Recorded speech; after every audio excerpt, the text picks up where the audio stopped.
Hey friends, welcome to Season 2, Episode 7 of Sassy AF TV, changing the conversation around women's healthcare. This is a dynamic and important conversation, and I'm so excited to share it with you. I had the great privilege to talk to my friend and fellow Santa Barbara mom, Erin Low. Erin is a personal trainer, foundation training expert, and the founder of Goula Gals and the Motherhood Resource Collective.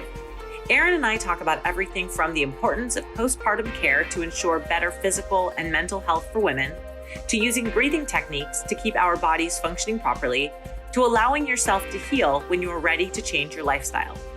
Erin is passionate about helping women implement simple and effective changes so they are not a victim of their circumstances. As Erin says, raising awareness changes our perspective. This important conversation covers a lot of ground, so tune in for an influential episode. Here we go. Welcome back to Sassy AF TV. I'm Hallie Avolio, and I'm so excited that you are here with us today. And I'm even more excited about my special guest, Erin Low. She has so much great info to share with you. We were just talking before we hit record about topics that push the envelope and that are not discussed. So we've got some juicy stuff for you today. So Erin, welcome. I'm so glad that you're here. Thank you so much. I'm honored to be here and super excited to have a fun conversation with you. Me too. And I just want to share that it's great because we're actually both local here in Santa Barbara, which is so fun. I mean, I love the opportunity to connect with women all over the world, but it's especially fun when, you're like right in my neighborhood. And I love it. I love it. So fun. So tell us about yourself and tell us about your work that you do, Goula Gals, your new project that you have coming up. Give us a little taste of what's Erin all about. Absolutely. My name is Erin Low, and I am a wife and a mom of two kids who are in 6th and 7th grade. And I am really, the most generic term would be like a personal trainer. I'm more specifically a corrective exercise instructor, foundation training instructor, but I really specialize in women's health. That's sort of my new emerging thing. And I have a business called Goula Gals that's focused on providing simple and effective sort of self-care movement resources for moms at all stages, because I think there's a huge gap in our healthcare system and in the resources that we provide women as they're entering motherhood. And I think it creates a lot of problems for ourselves, but as our society as a whole down the road when we don't take care of women through that really pivotal transition in life. Mm-hmm. And more recently, just on Friday, I launched a really exciting project called the Motherhood Resource Collective. And this is bringing together wellness professionals from different disciplines to provide the same type of information across different subject matters. And the goal is long-term, this will be a community that's providing information and resources for all stages of motherhood. So our first project will be an online program that is covering pre and postnatal care. And that will launch in April. So that's awesome. It's so important, for moms at any stage of the game, even for moms that are not naturally birthing their own babies, right? Yeah. There is so much that goes on. Even though this is probably the most natural aspect of being a human, right, is reproduction, it is so hard. It is so hard. And there's so many unanswered questions and every situation is different. So the more resources available, the more information out there, the more support that we have. Oh my gosh, that's so valuable. Yeah. And I love what you said about, we've been becoming mothers since the beginning of humankind. Right. So it's a natural process. But the thing is that we live in a modern world that has adapted so rapidly, and the process has changed, and the responsibilities and the burdens that we wear as moms and the different hats and roles that we play, they've changed tremendously, even in our lifetime since we were kids. Mm-hmm. And so all of those stressors, and not to mention just the technology alone, and that's the stress that puts on our bodies and our minds, it impacts that whole journey.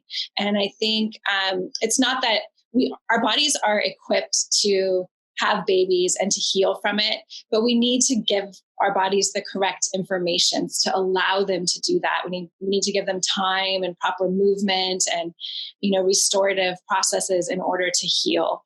And I think some of that has gotten lost and deteriorated because of the pressures of our modern society.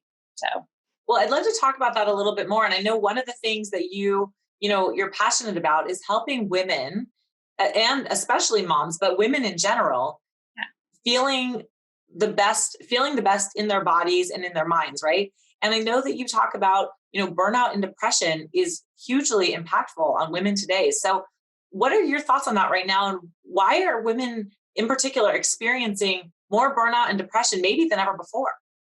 Yeah, it's really interesting. I was just reading a study for a presentation I'm giving later today, last night, and the highest level ranking by gender and age group, that the highest rate of depression is women between the ages of 40 and 59. And I think that that really speaks to the role of women and moms in that age group. We take on so much responsibility. And I think, we play a larger role in the workforce now than we ever have. I think that 70% of women work outside of the home, as well as carrying a lot of the responsibilities at home. Mm-hmm. And that's almost double what it was when we were kids in the 70s. So that's up significantly. Right. And in addition to that, we still carry more of the load at home than men do, like more than twice as much. Mm-hmm. Based on a lot of current studies. So I think it's that we really carry a lot of responsibility and we wear that pressure. And I think it does lead to burnout and depression. But one of the things I always go back to is it starts at the beginning of the process. Like when we start to enter motherhood, and we really, our systems and processes and culture, we don't honor that time of life and how important that is. And when you look at other cultures and other healthcare systems, in the US, we're really doing a terrible job, in my opinion. When you look at other westernized countries, they're offering, like pelvic floor rehabilitation as part of their standard of care for all women. They offer longer hospital stays. A lot of countries in Europe, they'll offer home health visits for 1 to 4 weeks after your baby's born to help you and your baby start to, integrate.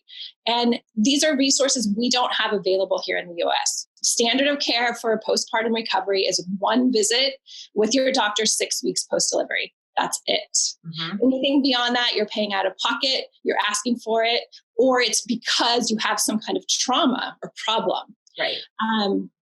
And then when you look at other cultures where maybe they don't have the resources to provide that through the healthcare system, there's often cultural practices in place, like lots of, South and Central America or India and China.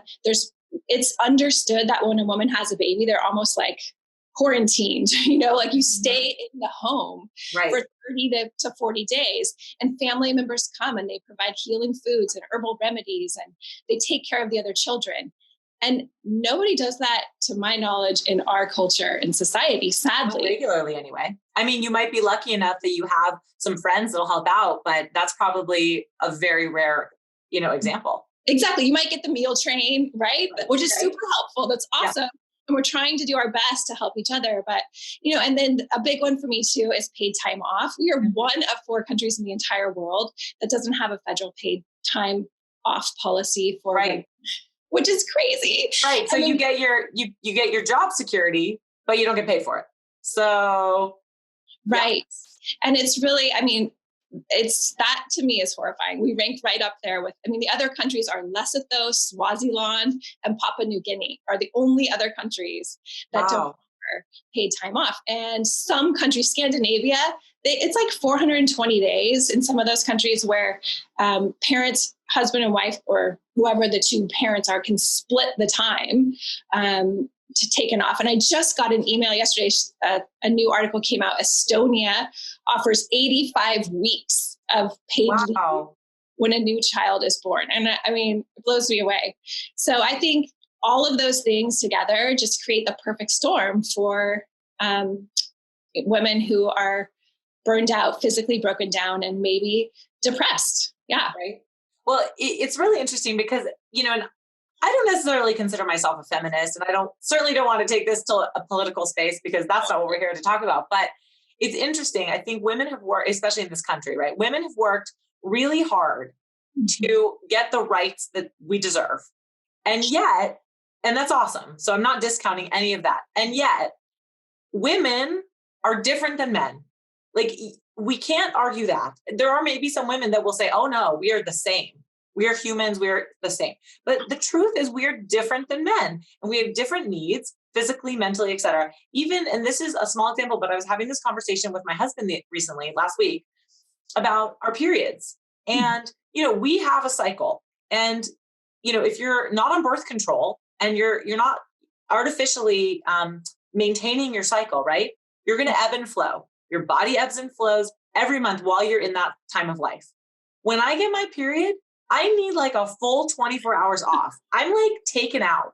But that is not acceptable in our culture and society. Mm-hmm. Just like with, the postpartum time, right? So even though it's really important for women to have equal rights, we also have to recognize how women are different and how we need to be taken care of. So there's this balance, but I feel like sometimes we've swung too far the other way. You just honestly kind of took the words out of my mouth. Is one thing I talk about often as well, because I agree with you. We deserve equal rights, but we deserve to have equal rights and to appreciate our differences and our uniqueness, right? Mm-hmm. Because we aren't men, and the world wouldn't work if we were. So, we have to, it would be ideal to live in a space where it could be accepted that we are different and we can have equality with our differences. But, yeah. Can we start that space? Because I'm in. Yes, me too. I'm totally, well, it's hard. You're a business owner, you're a mom, right? I've got 3 kids, you've got 2 kids. I mean, we are, you've got to take care of your household. And regardless of how much you and your partner are, taking time doing stuff around the household, right? The chores, the dishes, the laundry, etc. There's a huge workload that we take on. And just this weekend, I was feeling completely burned out and depressed. And it was like, I was able to pull myself out of it and have some fun and like get back into my right mind space because I have the toolbox to be able to do so. And I'm a very supportive partner. But man, it's hard. It's really hard. How do you help women? And what are some of the tools that you offer to help us, get out of that space, that constant cycle of like, oh, I've got so much to do and I can't get myself out of this hole? Yeah, I think part of it is exactly this, just raising awareness and having a conversation. I think oftentimes we just complacently accept the situation as part of the deal. Mm-hmm. And not that we can like make all these changes ourselves individually every day, but I think having the conversation, raising awareness, it sort of just changes your perspective. You don't have to be victim to it. You can recognize that you're part of it and that you're going to take small action every day to do what you can.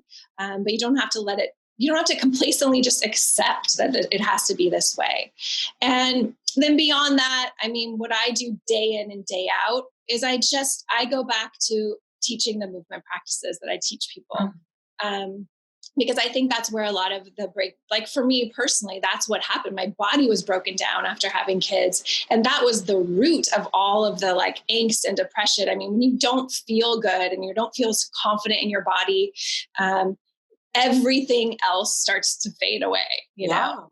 And so for me, that is what I specialize in, is teaching movement. And so I just help women to try to just take that, if it's 30 minutes of your day, if it's 5 minutes of stopping to do this breath work and to activate the deep core of your body and to, chill your mind out a little bit, that's what you need to do.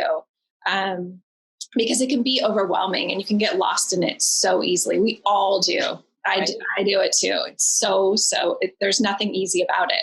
So, well, one of the things I love, Erin, about the way that you focus on movement and functional movement is you talk a lot about the pelvic floor and the pelvic floor health and why that's so important. And do you call it deep integrated Kegels? I don't know if I used the right technology or the right terminology there. But talk to us about that and like why that's so important and so relevant. Totally. So there's an anatomist who I follow. His name's Thomas Myers, and he's written some amazing books, but he basically breaks down the body into chains, myofascial chains. So he basically connects muscles. Muscles don't work in isolation. You don't your bicep doesn't just work by itself. It only works because it's attached to other muscles, attached to other bones. And so he's sort of identified all these chains of muscles throughout your body. And the deepest line of support in your body is a chain of muscles that he calls the deep front line. And it goes from your feet, like behind your calves, up your inner thighs, to your pelvic floor, up to your, through your deep abdominals and hip flexors, inside your rib cage, and up through to the sides of your head. And what's important about that chain of muscles, well, there's multiple things, but one really important thing is that it's not designed for any major movement. Like really the only activity, aside from some movement at the legs, but the only major action that activates and integrates those muscles is breath. And when you breathe, you start to coordinate and integrate that chain of muscles, which, by the way, includes your pelvic floor and your diaphragm. And the other really important thing to note about this chain of muscles is that when it's off, like if it's a little out of whack, you might not notice it right away. It's like your deepest center of support, but imagine it as like this center pole of a circus tent. And if it were just askew a little bit, like the entire tent gets cattywampus. Right. And if that's the rest of your body, and then you're moving through your life and you're doing all these things that you think are great for you, and then you're like, why do I have like low back pain all the time? Or, why does my foot and ankle hurt? You're trying to figure it out. And what I observe and what we find through just like practice and exploration is, for a lot of people, when you go back and you start to first integrate that deepest chain of muscles and go outward from there, that you start to see a lot of crazy results. And it also is a part of your body that becomes hugely compromised through pregnancy and delivery, right? I mean, think about. We don't think about it, right? No. And we don't do anything to recover. So we just go back into life, and, you go back into life in your deep core, your certain, like the center pole of your circus tent's a little like this. And then you wonder why a year down the road, you're like, ooh, things aren't great. Maybe it's that you're incontinent. I hear this all the time from moms of all ages. Like, oh yeah, I don't jump because, I leak or I pee my pants. Because I'm going to pee. Exactly. And there was actually this big CrossFit kind of conversation. This was a couple of years ago, but they actually made this video montage of women peeing their pants doing their box jumps. Like it was a thing. And on one hand, I was kind of like, well, at least they're bringing light to it. Like they're not trying to hide it. But I want to take that conversation one step further, which is, does it really have to be that way? Like, I was going to say, can we do something about this? Exactly. I truly believe that it goes back to integrating that center part of your body. The challenge is that, like I said, the one thing that integrates all those muscles is breath. And a lot of people don't want to take the time that it takes to just slow down and focus on that as a way to be getting their core activated, and their pelvic floor, more importantly. But I think the pelvic floor is really important. And there's been a huge, there's lots of talk and controversy around Kegel contractions. But when I look at it, your pelvic floor is a web of a lot of muscles at the base of your pelvis that are really there to just help support your internal organs. But they don't do a lot by themselves. They're part of this web of musculature, and they work together. They don't work by themselves. So it's like, if you're just contracting it over and over and over with Kegel contractions, is that really beneficial? And that's what the new science is saying, is probably no. So I think, it's just more involved than that. And I think when I teach a Kegel contraction, I usually call it a pelvic floor contraction. But it's as part of a whole body contraction. So you're taking this big breath, you're getting all the muscles in your ribs to pull your ribs away from center, and your diaphragm to open up, which supports the pelvic floor. And then when you breathe out, you're contracting the pelvic floor and using the muscles in your ribs to pull your ribs together. When your diaphragm goes up, it helps pull your pelvic floor up and support it. And so it all works together in a systematic way. It doesn't work in isolation. More importantly, if, like we were talking about this, I was talking about the center pole of the tent being off. If you think about your pelvis, you have two wings of your pelvis. If it gets like twisted open like this, that affects how all of the musculature of your pelvic floor is going to line up. That makes sense. Now, if it's twisted and crooked and you're just contracting it again and again and again and again, I mean, it's probably not going to be that beneficial. Right. So, but I think it's important, and some stuff that I've learned just through my own research is that incontinence and pelvic floor issues, particularly prolapse. No woman ever wants to hear this word or associated with it. I had a mild prolapse after my deliveries, and it's not a fun journey. But the statistics are staggering for the amount of people who have prolapse. You know, it's like 50% over the age of 40, and it goes up to like 70% once we're into our 70s and 80s. Now, that being said, sometimes you can have a prolapse and not be symptomatic. So like they're saying, if they were to survey women, it's very low, the amount of women who would report symptoms of a prolapse. Some of that I think is because maybe they don't have any symptoms. Some of it is probably because it's embarrassing and they don't want to report them. Right. And some of it is because they just think it's normal, whatever symptoms they're having. That's what I was going to say, because we're kind of conditioned to just keep on going, not listen to our bodies and not take breaks. Exactly. I mean, it all comes full circle. It comes full circle. But what they've decided is that when they actually, if you had an exam with a pelvic floor PT, it's very high rate of occurrence. And the thing with prolapse is, you know, for women over the age of 70, it's the number one outpatient surgical procedure is a prolapse repair. So it becomes a big problem later in life. And, you know, the surgery is, I mean, there's always a place for certain surgeries, but it's not that successful. I think it's like 1 in 3 women have to have it redone. There's also been lots of issues with, they use an implant for most of these surgeries to kind of as a sling to lift your organs up. Right. I don't know, last year, a couple of years ago, there was a big thing because some of those products were recalled. Right. You know, it's like a big thing. So it's not something you want to have to deal with down the road. Right.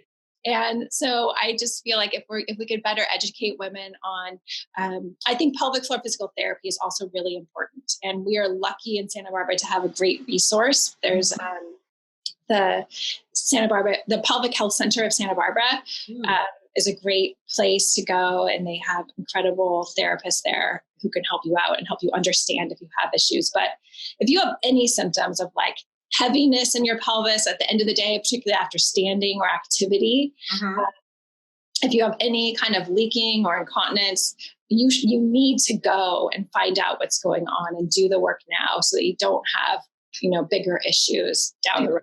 Right. So you were saying earlier about, you know, if we were only to take the time to do this more comprehensive breath work, right? And I know you have part of what we're going to link in the show notes is a freebie that you offer that is a technique around your breathing technique. But how much time are we talking? I mean, what kind of time commitment do we need to have to like really be impactful on our bodies? Here's the thing. It's not a lot. And the truth is, if you take the time to learn it, so I do this every day. I mean, and at some point in the day, I will find time and I will be on the floor, like doing the actual exercise, which maybe takes 5 minutes. But the thing is, once you do it and you understand it, you can do it anytime throughout your day. You can be washing the dishes and doing it. You can be brushing your teeth. So it's not, you know, at first when you're learning it, you have to slow down and take the time, think about what your body's doing. And it takes a while to learn how to coordinate it. But once you get that, you can do it and practice it and apply it throughout your day. So it doesn't actually take a lot of extra time. But the challenge is that I think so many of us have this external image of what it is that we should be doing for activity or movement or how it's supposed to look. Right. That it's hard to break down some of those expectations and say, no, actually, instead of doing any sit-ups or planks or this and that, just start here. And it just looks different, but it's going to feel really good. And take the time to learn it and then do it throughout your day. You know what I mean? But you have to be ready and be patient enough to follow that journey instead of just saying, I'm going to follow the leader of that woman who has 6-pack abs, you know, and just down the path. So. Right. Well, I'd love to talk about that actually, because when I first met you, one of the things that kind of stood out to me, we shared this conversation about diastasis recti and foundation training. Now, if anybody, you can explain it better than I can, but for anybody that's watching that's not familiar, foundation training is I guess a functional movement sort of way to move your body and work with breath work to work on, you know, helping the muscles all work functionally in your body the way they were intended to. But especially in childbirth, many women experience some level of diastasis recti even if you're unaware of it, which is where the abdominal muscles, right, they pull apart, if I understand correctly. And it's funny you say that about the 6-pack abs, because I started going to a chiropractor who I know you work with, a few years ago. And I was, feeling like my shoulders were off and my hips were bugging me, which is kind of a constant thing.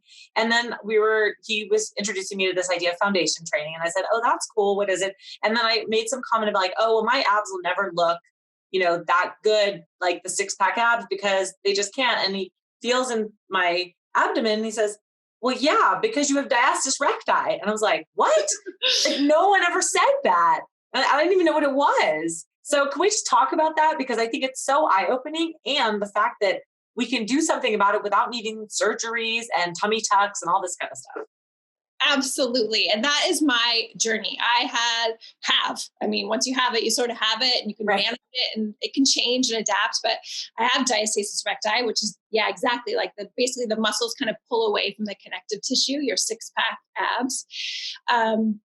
And there's so much you can do about it. And I first want to just talk about foundation training a little bit, because foundation training is at the core of so much of what I teach, because it's so awesome. It changed my life. I worked as the program director for foundation training for 5 years and helped get the instructor certification program kind of up and running. And through that process, learned a tremendous amount about my body, and made a lot of shifts in how and what I was teaching people. But through that work, I basically kind of have evolved it to address some of these breakdowns, diastasis and pelvic floor issues. But it's all of the principles of foundation training, really, is what it's based on. And like I was saying before, the deepest layer of abdominals are part of that deep front line. So they're connected. Your deepest abdominals, not the ones that pull apart, even deeper than that, are connected to your diaphragm and your pelvic floor. And so that whole system is what we're trying to integrate and restore and get back into place. And when that happens, all the tissues around it can kind of start to come back into position. And so there's a high correlation between diastasis recti, pelvic floor dysfunction. Most of these things live together. Not everyone will identify with both, but very oftentimes you're going to see they go together. Okay. And some level of diastasis is part of the pregnancy journey. I mean, your body is getting stretched and pulled. And so that's normal. But in a lot of cases, it doesn't just come back together right away. And so that part of the journey goes back to the breath work and integrating the deep front line, getting your circus tent back in order. And so that all the other pieces can pull back into position and be where they're supposed to be and function, more importantly, like they're supposed to function to support your body. Oh, that's so awesome. I have this such a great visual about the tilted circus tent. I'm like, yeah, I sometimes feel like the tilted circus tent. Yeah.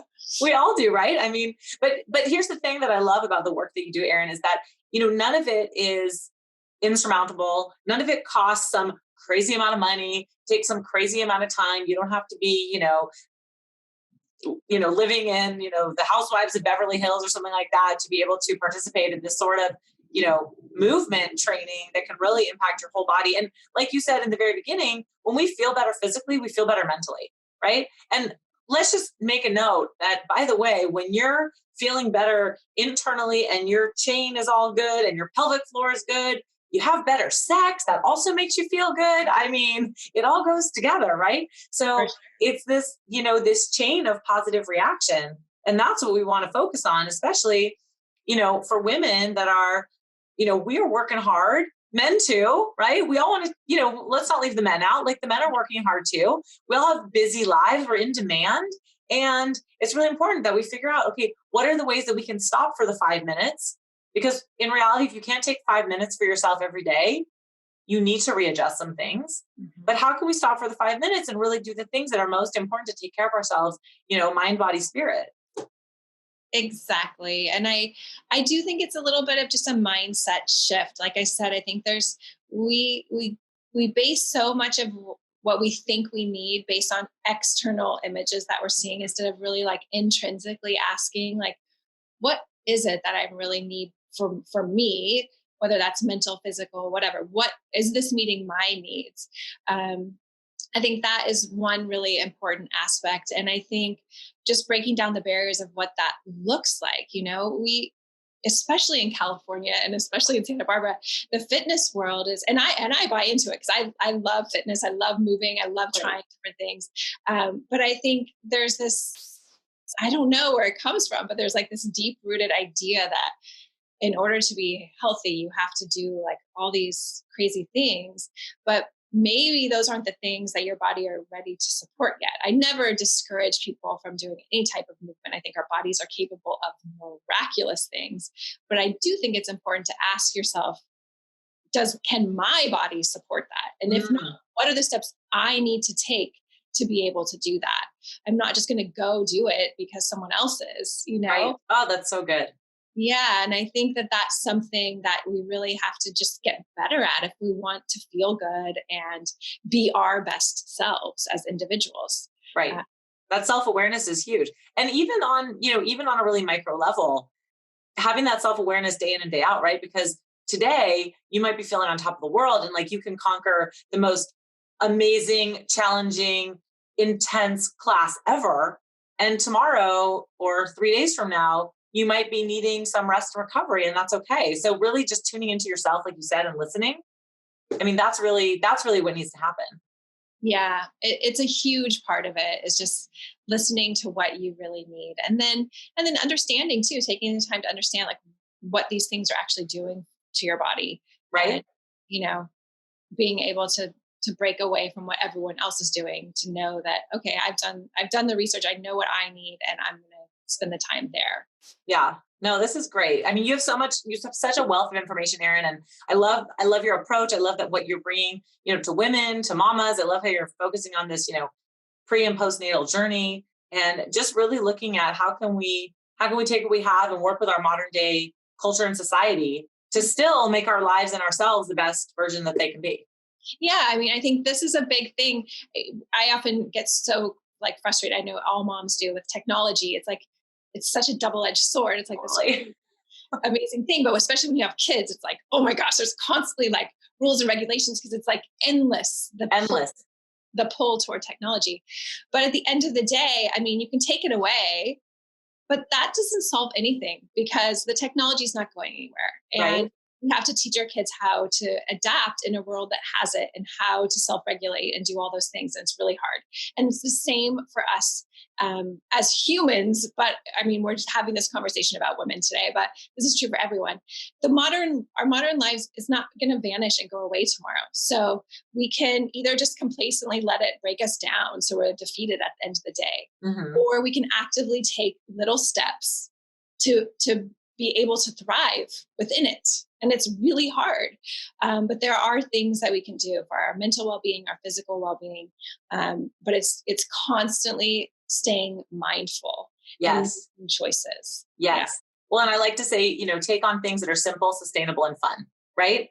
I mean, that's it. It's like one thing at a time. Keep it fun, keep it light as you can, because when you're having more fun, you're going to feel better about all things. And do things that you can do consistently, because if you can't, then what's the point? You're not going to do it again. Exactly. That's so good. I know my big words for the programs that I offer are always simple and effective. Like it has to be easy and it has to work. Not easy, but like it has to be easy to implement. Right. And then it has to work. Otherwise I'm not doing it. Why would I spend my time on it? Exactly. Oh my gosh. Well, this is great. So I want you to share with everybody where they can find you. And I know you've got the Motherhood Resource Collective and Goula Gals. So share a little bit. And then of course I'm going to link to everything as well. Awesome. So my website for my personal work is at goulagals.com. And I offer workshops, in-person workshops, retreats, self-care retreats, and online programs, implementing a lot of the breathing strategies and things that we talked about here today. And I have some classes locally for those of you who are in Santa Barbara. Yay. And those are on my site as well. And then on social media, I'm at Goula Gals on Facebook and Instagram. And more recently, the Motherhood Resource Collective is on social media and Instagram. And we have a website as well, motherhoodresourcecollective.com, where you can join that community. And as our program offerings grow, you'll be kept in the loop of where and when and what those things are. But I'm really excited to be bringing that pre and postnatal curriculum to the world in April to all new mamas so that they can have a better way and more support than Hallie and I did when we went through the journey. Right? Exactly. Well, I'm so glad you were here. And before we sign off, I already gave you a pre-warning on this, but I want to keep things fun and sassy here at Sassy AFTV. So share with us one thing about you, Erin, that makes you feel sassy, makes you feel fun, and just something maybe that we don't already know about you. Okay. Well, one of my favorite things to do is to dance party in the kitchen with my kids, especially when I'm making dinner, because it's like my least favorite thing to do in the whole day. You're my soul sister. And when I can turn on music and dance party around the kitchen and my kids think I'm so ridiculous, it just makes me happy. That's awesome. Any favorite songs lately? Oh, I don't know. I like a lot of old school stuff. My son's really getting into music. He's at that age, and there's a lot of grunge stuff happening that takes me back to my high school era. Right. I've been into that as well recently. Do you have an Alexa in your kitchen? We do. Yeah, we do too. Sometimes it becomes the battle of who gets to tell Alexa which song to play. And then I'll start dancing and they look at me like, Mom, what are you doing? I'm like, I'm having fun. Exactly. Instead of monitoring and mediating between the battles. Yes. Over Alexa. Oh, I love it. Well, we'll have to have a dance party soon in person because that would be super fun. I love it. Sounds good. I love it. Well, thanks for sharing. I'm so glad you were here with us, Erin. You had so much great information, and I'm really glad that we're bringing these topics to light and sharing with our audience. So thank you again for your time today. It was really beautiful to talk to you and hear from you and learn from you. And I'm excited to start implementing more of this breath work. I know some of it and I've done some of the training, but it's a really good reminder that it's something that I need to put as part of my daily routine because it's really easy to let that slip. And when it does, it's much better when I put it in. So thank you. Absolutely. And we can talk more about that. I'm happy to help you figure out ways to. Okay. Awesome. I love it. Well, thank you all for being here as another episode of Sassy AFTV. I'm so happy you were here and we hope you will catch our next episode next week. Thanks for watching. We'll see you later. Bye. I absolutely loved this conversation with Erin. As you know, Sassy Healthy Fit is all about creating space for women to talk about important, yet often overlooked topics. Erin is a wealth of knowledge when it comes to postpartum care and how we need to change the conversations in our culture, as well as the conversations we have with ourselves about living our healthiest lives. I hope you will implement some of the techniques Erin teaches to take care of you, mind, body, and spirit. Thanks again for being here and tuning in for another episode of Sassy AFTV. It would mean the world to me if you would leave a comment and take a screenshot to share it with your tribe on Instagram or Facebook.